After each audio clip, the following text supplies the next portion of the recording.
J'adresse à mon tour tous mes remerciements à l'école, à Alexandre Farnoux, à Amélie Perrier pour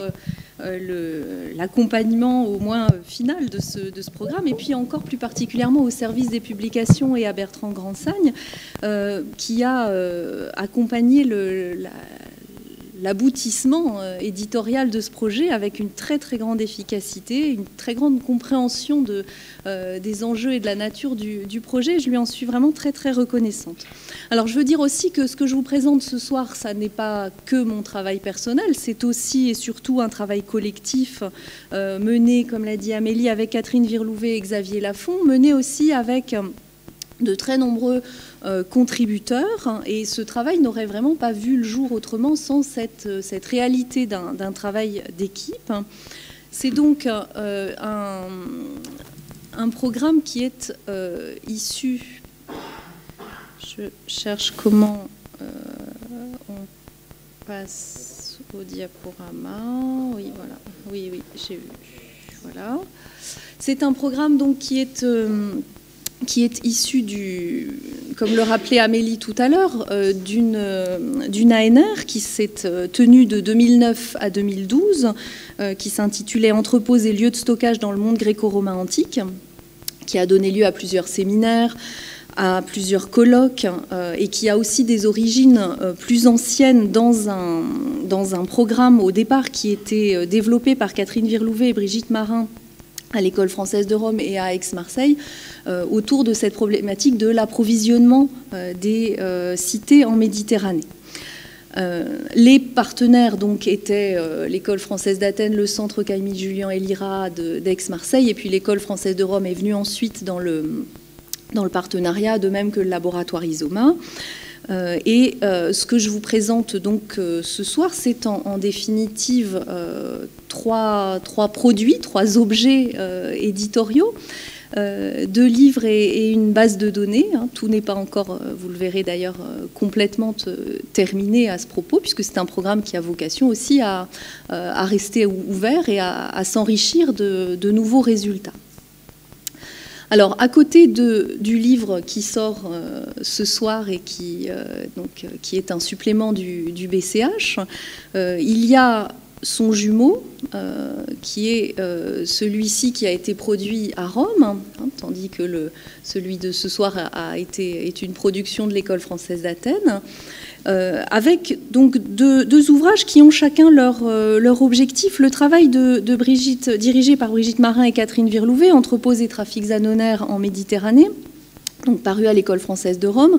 a apporté beaucoup à notre étude par son emprise chronologique très large et nous a permis d'utiliser des études de contextes médiévaux et de contextes modernes qui nous ont été extrêmement fructueuses. Notre livre, le supplément du BCH, Entrepôts et circuits de distribution en Méditerranée antique, reprend un petit peu les mêmes principes, c'est-à-dire faire des études de synthèse et des études de cas régionaux,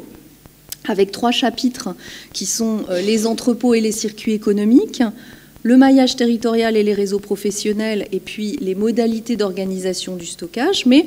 nous avions un autre objectif complémentaire qui était de préciser, de prolonger un certain nombre d'hypothèses issues de l'étude large menée par Brigitte Marin et Catherine Virlouvet, et ce faisant, d'intégrer le monde grec à la question du stockage et des entrepôts, parce que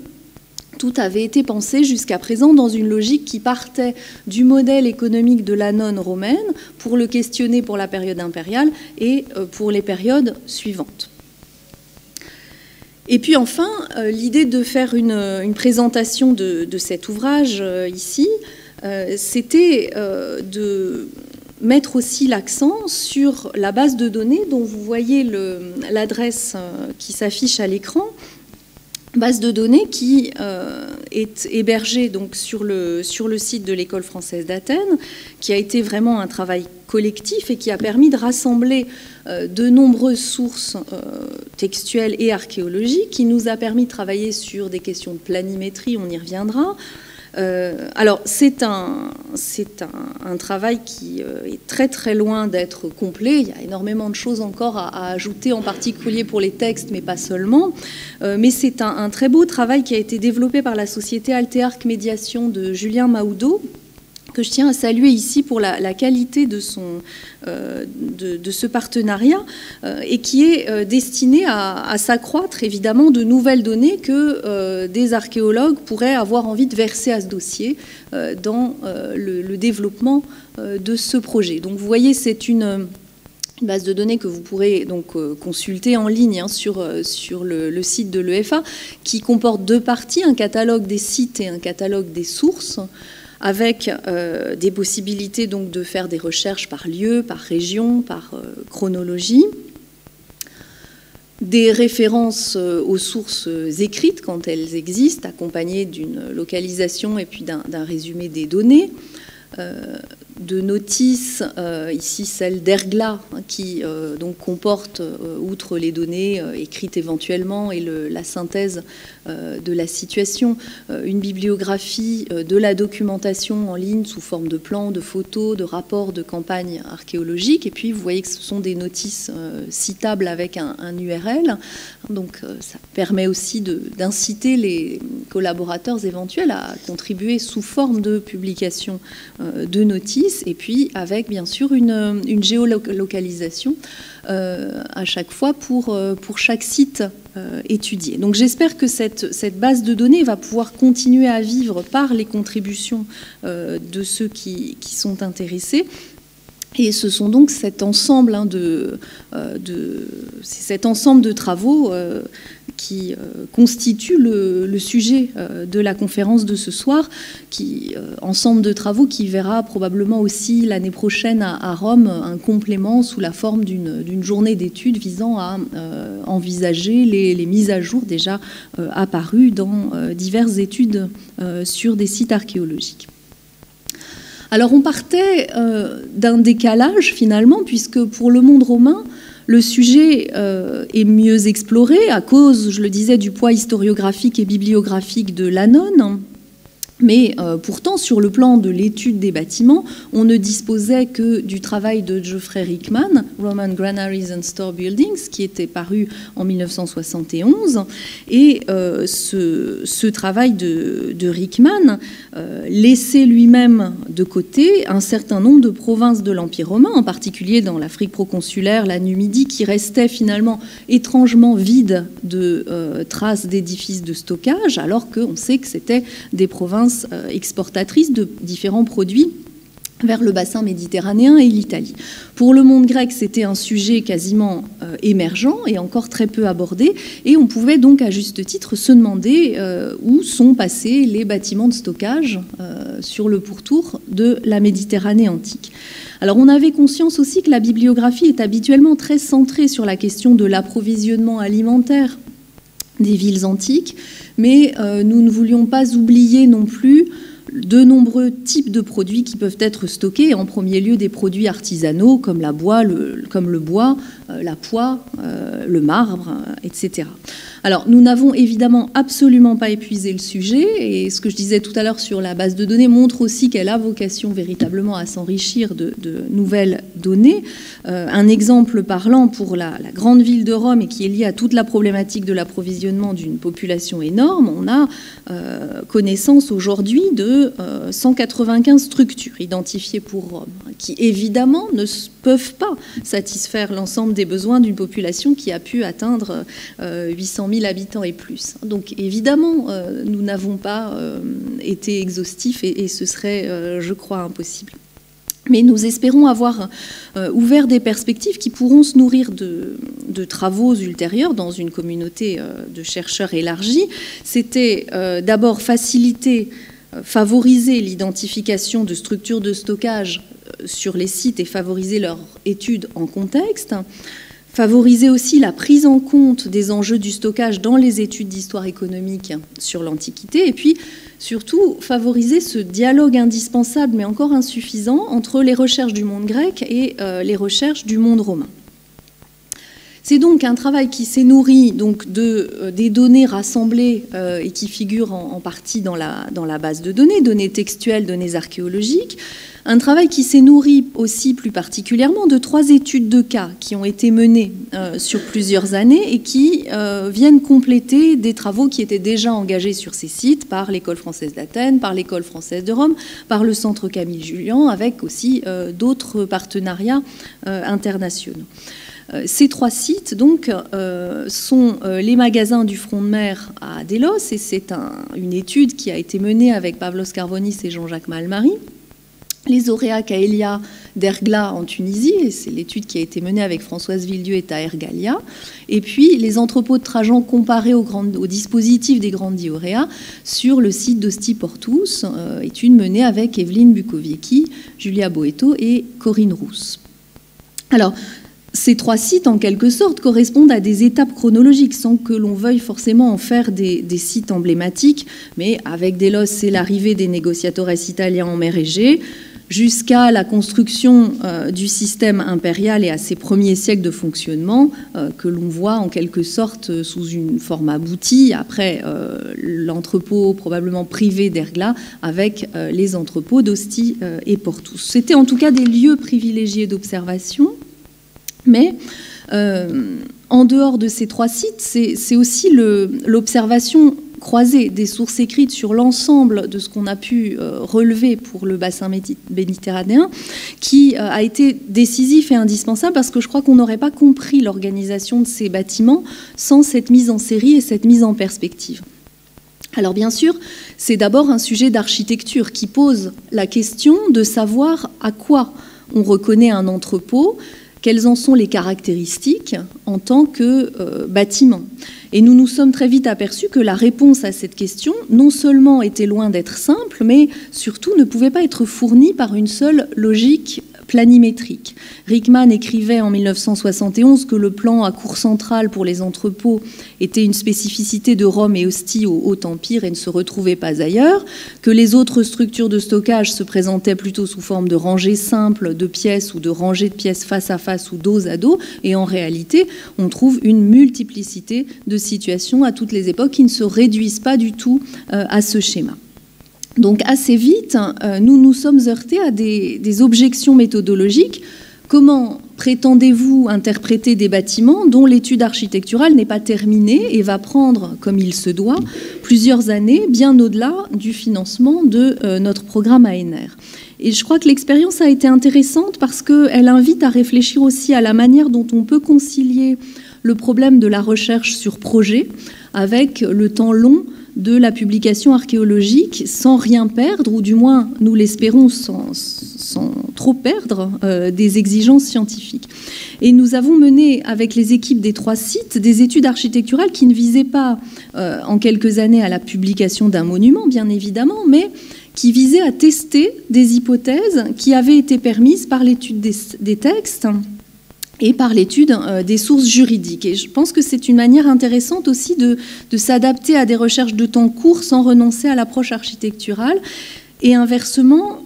les résultats auxquels nous parvenons par le croisement de toutes ces sources ont permis, je crois, aux études architecturales de se poser des questions qui n'auraient peut-être pas émergé, en tout cas pas émergé sous cette forme, sans cette mise en perspective. Et donc ça a été aussi une invitation à sortir de certains carcans typologiques. Alors, je ne vais pas insister beaucoup sur les aspects du bâti qui méritent encore beaucoup de choses à dire actuellement, mais bien sûr, l'étude des structures de stockage embrasse un tableau très vaste de techniques de construction qui visent à équiper un bâtiment pour une fonction de stockage. Ça va de l'usage des récipients en contexte domestique ou en contexte semi-public, à des techniques diverses qui permettent d'améliorer l'isolation et qui restent encore d'ailleurs à explorer pour une grande partie. Ici, les sols surélevés d'Ostie Portus ou du site de Quicoul, avec des techniques dont on voit qu'elles ne cessent de s'améliorer entre l'époque de Trajan et l'Antiquité tardive. Et puis, c'est aussi l'importance de l'utilisation du bois dans des édifices avec des dispositifs de fermeture et surtout des mezzanines pour lesquels une une observation fine a souvent permis de faire le repérage et l'analyse, et en particulier sur le site de Delos. Enfin, dans les sources écrites, ce sont aussi, sur ces questions de conservation, des indices sur l'utilisation de certains produits comme la terre de calcis, qui est une sorte de craie utilisée pour absorber l'humidité et que l'on mélange au blé. C'est une technique qui est mentionnée à 2 reprises dans 2 types de sources différentes, chez Strabon et puis dans le règlement de l'entrepôt de la garnison de Calcis. Donc un texte épigraphique. Mais à ces enjeux de conservation qui sont liés à des capacités techniques mises en œuvre par les sociétés, nous voulions aussi ajouter une analyse des enjeux de distribution. Et en effet, le stockage engage d'abord des techniques de conservation, mais aussi des techniques de gestion des stocks, de la logistique, qui s'accompagne en particulier de pratiques d'inventaire. Alors on s'en rend compte aujourd'hui si on va sur Internet regarder des sites liés au développement du food storage, et sur plusieurs sites Internet un peu alternatifs, vous pouvez apprendre comment gérer du stock alimentaire pour une famille pendant une année. C'est ce qu'on appelle le Family Survival Planning, et donc ça concerne des particuliers avec toute une série de conseils que vous pouvez trouver pour vous préparer à des situations d'urgence, en tout cas à des situations qui consistent à conserver sur une année du stock alimentaire. Ça concerne bien évidemment aussi des entreprises, et on trouve également toute une série de formations sur la gestion des stocks et l'approvisionnement, et bien évidemment dans le domaine entrepreneurial, cette question de la gestion des stocks, du stockage de produits et surtout de produits finis est directement liée à la question de la demande. Pour satisfaire une demande fluctuante, il est très utile d'avoir des stocks, parce que si on produit sans faire de stock, il faudra une grande flexibilité du travail pour s'adapter à la demande. Inversement, bien évidemment, la création d'excès de stockage crée un risque de perte et de déficit. Donc c'est un enjeu, évidemment, dans les stratégies économiques.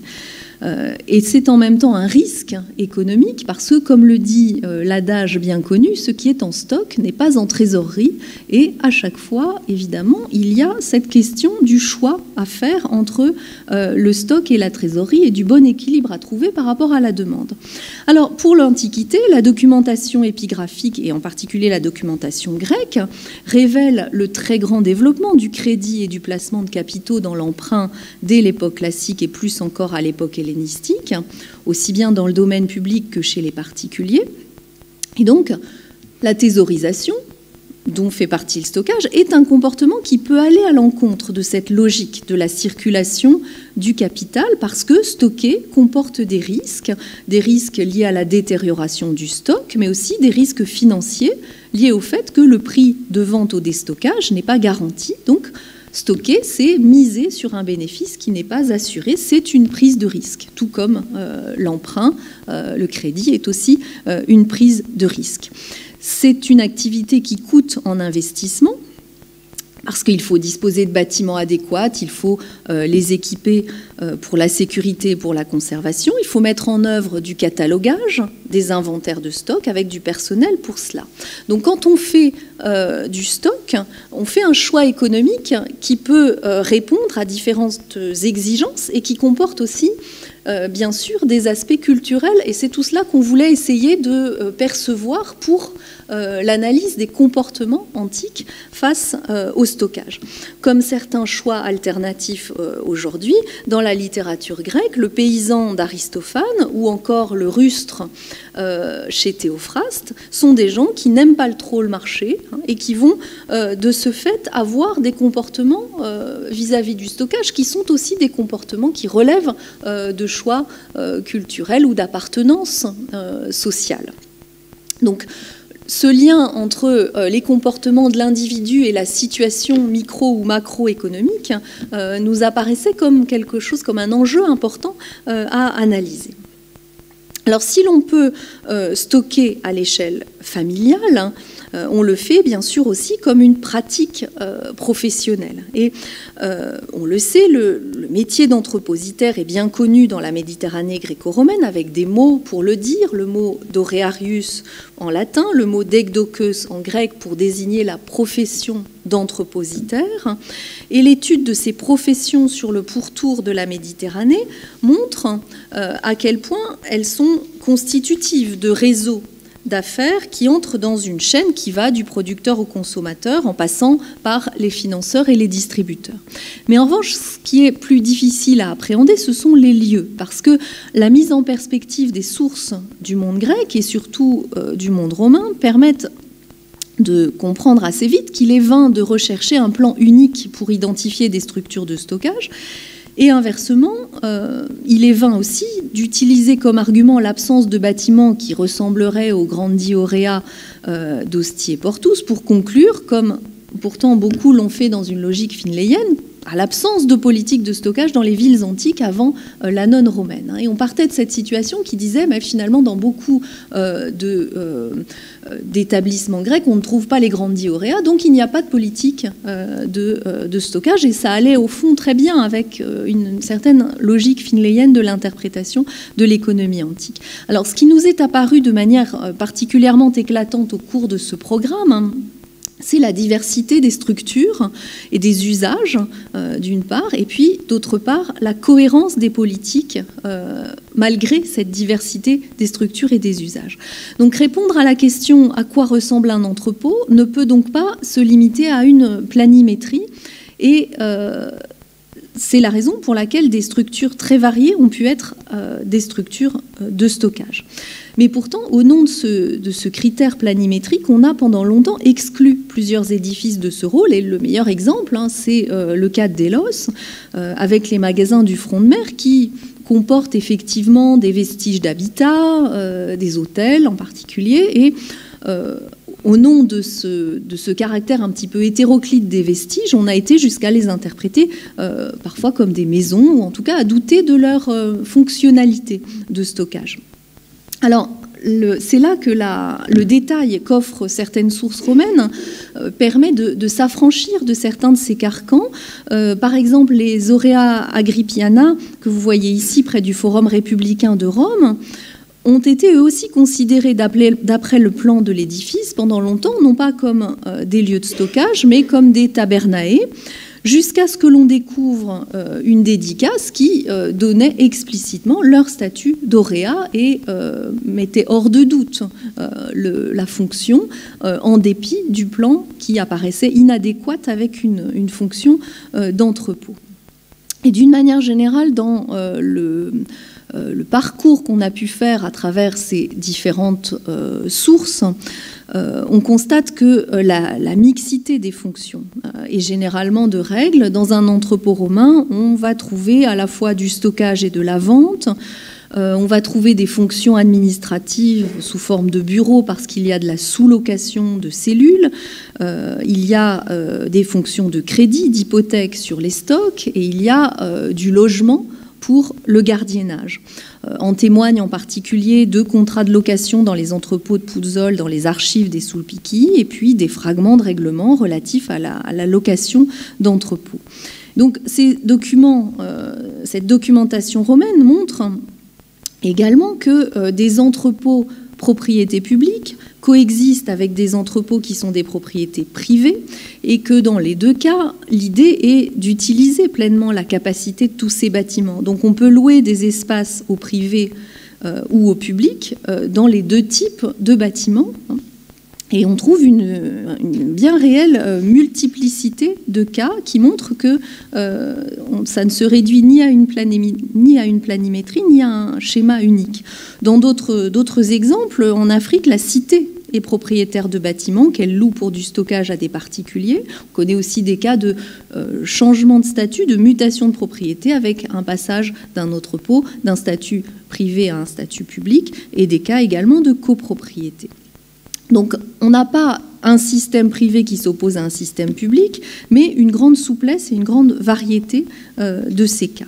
On mène donc d'autres activités que le stockage dans les entrepôts. C'est le lieu d'un circuit économique avec de la location, de la sous-location, du crédit, de l'hypothèque, du gardiennage et donc de l'habitation. On stocke aussi dans d'autres bâtiments que les entrepôts et c'est une politique d'approvisionnement des marchés. Dans les modèles annonaires de l'Italie du XVIIIe siècle, on distingue le magasin de précaution qui permet de faire face à des difficultés imprévues et le magasin de provision qui permet d'équilibrer, de lisser les prix sur le marché. Ces deux fonctions, on les retrouve aussi dans le monde grec et dans le monde romain, même si elles ne sont pas toujours explicites, mais on trouve des greniers publics qui sont un des équipements permettant de faire face à des sièges. Strabon, par exemple, en fait état pour la cité de Cyzique, mais on constate aussi dans les sources épigraphiques qu'on utilise divers bâtiments pour du stockage à finalité économique, pour du grain qui est revendu au détail. Un sanctuaire, par exemple, à Athènes, le sanctuaire d'Éaque, qui, dans la loi d'Aguirios, est transformé en lieu de stockage. Des portiques qui sont utilisés comme espace de stockage. Ce qui évite d'investir dans des greniers spécialisés quand ils ne sont immobilisés que pour quelques mois. Alors, toutes ces situations du monde grec et du monde romain permettent aussi de reconstituer à Délos ce qui est un puzzle à beaucoup de pièces manquantes entre les textes épigraphiques de la fin de l'indépendance, donc la première moitié du IIe siècle avant Jésus-Christ, et les vestiges des bâtiments de la fin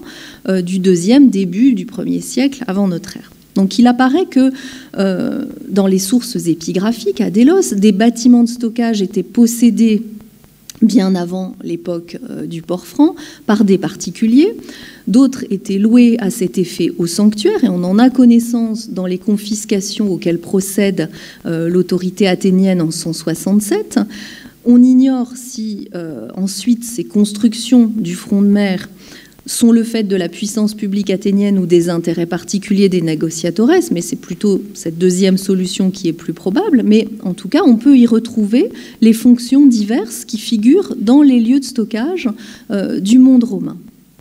Et en évaluant la capacité totale de stockage dans les quartiers commerciaux de Délos, Pavlos Karvonis et Jean-Jacques Malmary ont abouti à un résultat extrêmement parlant, puisque grâce au dispositif de mezzanine, ce sont plus de 4000 m² qui pouvaient servir au stockage dans les espaces commerciaux de Délos, c'est-à-dire l'équivalent de l'entrepôt d'Ergla ou des entrepôts de Myra et de Patara pour la surface actuellement fouillée à Délos, qui n'est pas non plus la totalité de l'espace disponible en stockage, puisque, comme vous le savez, il reste encore beaucoup à explorer de ce point de vue. En réalité, à Délos, c'est plus d'1 kilomètre de structures de stockage continu que fait apparaître le front de mer de l'Agora des Compétaliastes jusqu'au Dioscourion vers le sud de l'île. Et cette étude des édifices commerciaux dans cette partie de l'île semble indiquer que c'est toute la façade maritime qui était composée de ces structures avec des modules qui ont pu également être repérés et qui témoignent des fonctions variées du stockage et des activités en lien avec le travail des entrepositaires. Alors, c'est un programme qui reste très largement à poursuivre du point de vue architectural, et ce programme ANR pour Délos n'a constitué que l'amorce de ce qui devrait donner lieu à des investigations de grande ampleur et de longue durée, mais les conclusions de ce programme, parmi d'autres, ont pour effet à Délos de remettre cette île au cœur d'une Méditerranée romaine des 2e et 1er siècles, dans laquelle des réseaux marchands de négociatores et de commerçants orientaux commencent à créer des structures dont on trouve ensuite des parallèles dans le reste de la Méditerranée orientale. Donc vous le voyez, cette fonction de conservation des produits ne définit pas à elle seule le rôle économique des entrepôts, puisqu'on leur devine, à travers cette activité de stockage, un rôle qui est un rôle économique et politique lié à la stabilisation des prix et au développement d'un certain nombre de firmes qui tirent profit de ces situations de distribution. Donc on a affaire à des activités multiples qui ne se limitent pas à une simple politique annonaire. On connaît des comportements de spéculation qui sont dénoncés par plusieurs sources antiques. Tout le monde a en tête l'histoire de Cléomène de Naucratis, qui retient des cargaisons de blé pour aller les vendre là où il est le plus cher en période de pénurie. Mais dans la régularité des ventes, le stockage a aussi un effet positif sur les prix. Et c'est un constat qui pourrait nous conduire à toute une réinterprétation des prix de certaines denrées à Délos, puisque c'est un des sites sur lesquels épigraphiquement on a une quantité très importante de données sur des prix, puisque si l'on admet l'existence de ces capacités de stockage, ça veut dire alors que l'interprétation que l'on peut faire des séries de prix sur la longue durée doit aussi tenir compte de cette existence des capacités de stockage sur place, et que les effets soi-disant des périodes de soudure sont aussi probablement à réinterpréter dans un certain nombre de cas, même s'ils peuvent bien entendu continuer aussi à subsister dans une moindre mesure. Donc avec ce système d'entrepôt, on reproduit un approvisionnement de proximité pour certaines denrées en étalant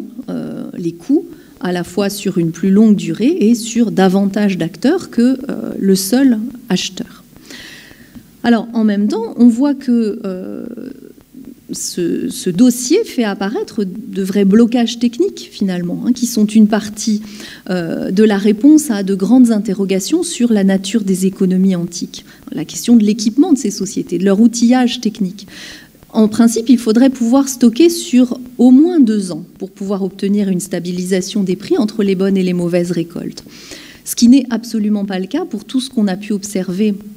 dans ces dispositifs d'entrepôt qui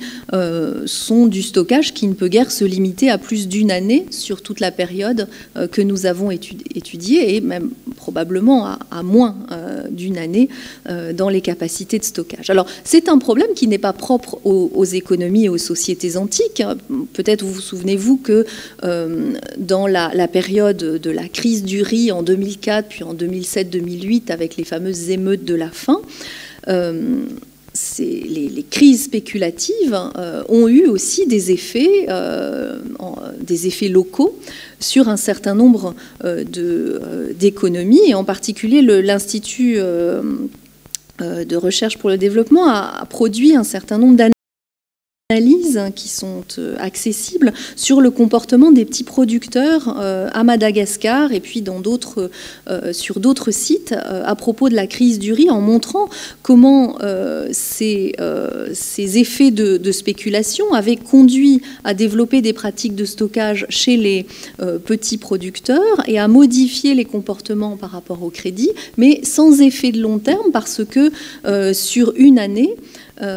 et sans avoir de capacité de stockage de longue durée, on retombe dans des effets de vente massive au moment de la soudure, et donc les effets des modifications de comportement n'ont finalement pas d'impact sur la longue durée. Et donc c'est exactement le même problème que l'on trouve dans la faible durée de capacité de stockage dans les entrepôts que nous avons pu étudier et qui rend compte aussi d'une difficulté dans la stabilisation des prix. Alors pour le monde grec, un aspect qui est largement documenté par l'épigraphie, c'est la question des politiques publiques d'approvisionnement en grains, ce qu'on appelle les fonds publics d'achat de grains, qui sont mis en œuvre par la plupart des cités dès la fin de l'époque classique et le début de l'époque hellénistique, et qui consiste à réunir par différents moyens, le plus souvent par une souscription, un capital qui servira à faire acheter du grain par des commissaires publics, et ce grain sera ensuite revendu dans la cité au détail au cours de l'année. Alors ça revient à équilibrer un marché comme s'il était local, alors que les cités sont dépendantes, on le sait bien, des importations. Ça revient à lisser le coût sur l'année en évitant des fluctuations trop violentes de prix en période de pénurie et en période d'abondance, et ce sont des fonds qui circulent plusieurs fois dans l'année. Mais ce système très inventif et très innovant finalement sur le plan de ses capacités financières se heurte en définitive au blocage technique de la conservation de longue durée, et avec, on le sait dans les sources, tout de même des effets de difficultés sur le maintien de prix qui font l'objet d'ailleurs de politiques publiques avec le rôle dévolu aux agoranomes. On a donc affaire à des sociétés urbaines qui nous apparaissent de plus en plus dépendantes du marché et donc de plus en plus dépendantes du stockage. Finalement, le stockage n'est pas une alternative au marché, mais c'est un élément du circuit marchand dans les économies antiques. Et c'est, je crois, un aspect intéressant de ce programme qui finalement contribue à remettre aussi en question, sans les exclure complètement, un certain nombre d'affirmations sur les pratiques d'autoconsommation qui s'avèrent en réalité probablement plus limitées qu'on ne tend parfois à le dire en raison de cette dépendance à l'égard du marché. Alors on le sait bien, Rome est une mégapole dont la population est dépendante du marché, comme en témoignent par exemple les émeutes liées au prix du pain, dont on a trace par exemple sous Tibère dans le texte de Tacite. Mais ce sont des situations qui sont présentes aussi plus tôt dans le contexte des cités grecques. On le connaît pour Athènes pendant la guerre du Péloponnèse, qui est une période de développement des comportements de marché que Aristophane se plaît à portraiturer. Alors, quelle est l'ampleur de ces comportements? Est-ce que ce sont des phases ou est-ce que c'est une évolution linéaire du développement urbain? Évidemment, c'est beaucoup plus difficile à dire de façon globale, mais ce lien au marché, c'est ce qu'exprime clairement à la fin du IVe siècle, un passage du traité économique aristotélicien qui décrit l'économie attique, l'oikonomia atticae, avec cette réflexion, cette injonction, à mesure qu'on vend, on achète, et il n'y a pas lieu dans les trop petites exploitations d'installer un office à provision, un tamieion. Et donc le développement du marché tend à repousser le stockage de grande ampleur hors de l'espace domestique, vers des bâtiments publics, vers des grands centres de redistribution, et les cités qui ont des fonds d'achat public de grains vont acheter dans les grands centres de redistribution, comme le sont Délos, comme le sont Rhodes à l'époque hellénistique, grands centres qui sont eux-mêmes alimentés à partir de circuits d'approvisionnement maritime par des navires qui vont chercher du grain dans des pays producteurs. Alors, ça nous amène finalement à cette vision générale qui est que, d'une manière générale, les cités grecques doivent leur existence frumentaire à la présence d'empires tributaires qui les entourent et qui, du fait de leur système économique, c'est-à-dire le prélèvement du tribut en nature sur des terres royales,